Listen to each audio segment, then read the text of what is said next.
What's up, guys? It's Adam, the Urban Spidey, here to review the SH Figuarts Return of the Jedi Darth Vader.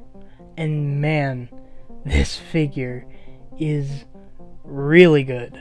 I enjoyed the A New Hope version, but this figure is just like, it's that version, but times 10. It's so much better.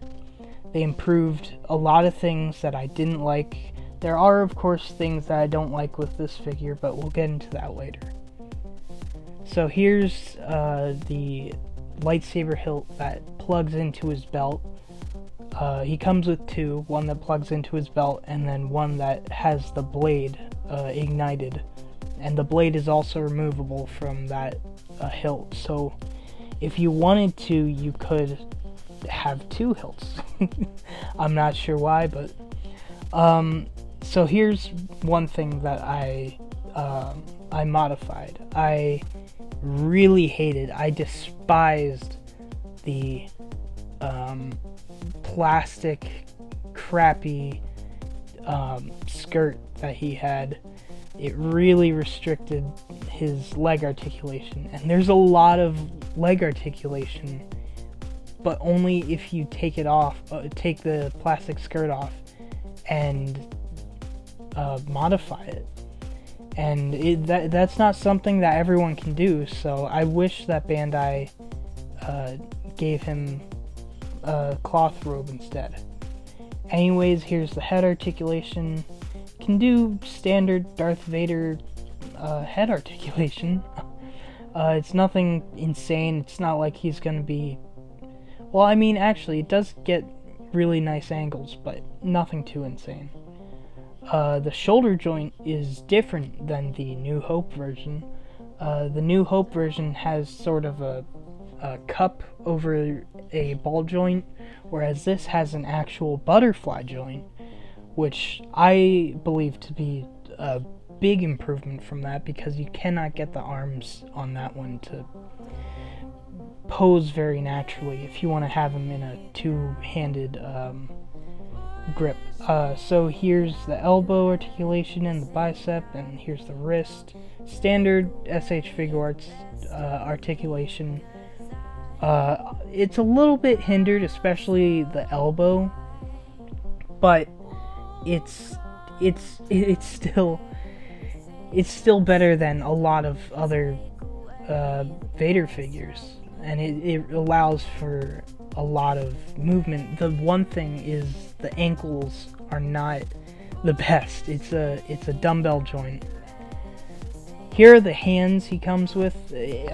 Honestly, you couldn't ask for any other hands with this Vader. He comes with every single possible hand you can imagine. Here's the unmasked head, which isn't great. This is the back of the masked head. But the unmasked head isn't the best, and honestly, I wish they reused the head, just the head part from the version they gave to Luke Skywalker. Here's a piece I'll never use, but this is from the end of Return of the Jedi when Luke cuts off Vader's hand, and the cloth cape has a wire in it, which only runs in the sides of the cape, not at the bottom, like the New Hope version. And speaking of the New Hope version, here it is.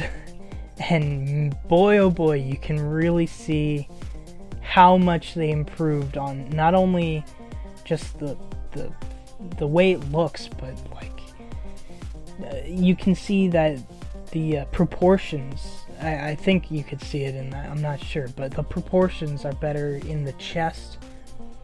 The way it looks is just overall better. There he is with Luke and Boba Fett. Here's Stormtrooper from Rogue One. And here he is with the Mandalorian, the Black Series Mandalorian.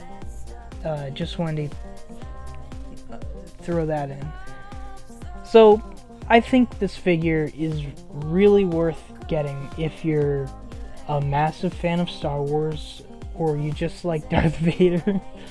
But it's so good, and it's the best Darth Vader I own. And then again, I only own 2, but I still think it's a very good figure, even besides the fact that it's Darth Vader.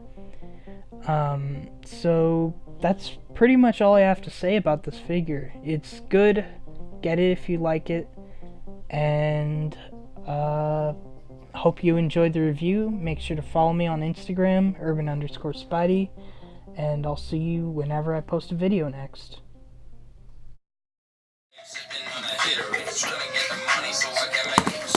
You motherfucker. There we go.